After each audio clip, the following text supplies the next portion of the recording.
क्लिफ्टन का साहिल माइकेशियस साहिल कहलाता है। ये पाकिस्तान का वाहिद साहिल है जो माइका की सैंड से बना हुआ है और ये कुदरती तौर पे बहुत ज़्यादा रिच है। इसमें बहुत किस्म के एनिमल पाए जाते हैं, ख़ास तौर पे घोंगे और सीपियाँ सतह समुंदर के नीचे के इलाके में पाए जाते हैं।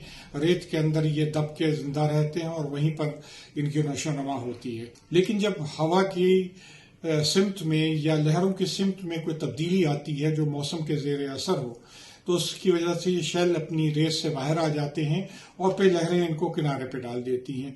गुज़िश्ता दिनों बारिशों के बाद लहरों की सिमत में नुमायाँ तब्दीली हुई थी, लिहाजा ये शेल बहुत बड़ी तादाद में साहिल समुंदर पे जमा हो गए।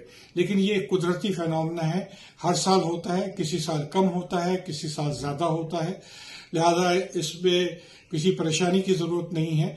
और इसमें जो शेल पाए गए हैं, जितनी घोंगे और सीपियाँ पाए गए, इसमें से 20% से 25% जिंदा थे, जो इस चीज़ को जाहिर करते हैं कि कराची उसके गिर्द का इलाका जो बहुत हद तक पोल्यूशन से अफेक्टेड है, उसके बावजूद वहाँ पे कुदरती माहौल बहुत बेहतर है और बहुत सारे जानवर अभी भी जिंदा हालत में पाए जाते हैं।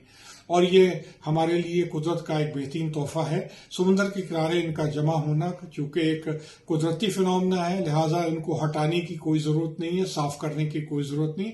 साहिल पे यकीनन बदबू है क्योंकि कुछ मरे हुए जानवर मौजूद हैं, तो उनकी वजह से, सड़ने की वजह से, लेकिन ये चंद दिन में ये बदबू ख़त्म हो जाती और ये जितने भी शेल हैं कुदरत के माहौल का हिस्सा बन जाते हैं और बीच की नरिशमेंट करते हैं और इसी तरह बीच ग्रो करता है। लिहाजा कोई ज़रूरी नहीं है कि हम इन शेल्स को वहाँ से हटाएं और कहीं दूसरी जगह फेंक दें। कुदरत के एक माहौल में आपको इंटरफेरेंस करने की कोई ज़रूरत नहीं होती।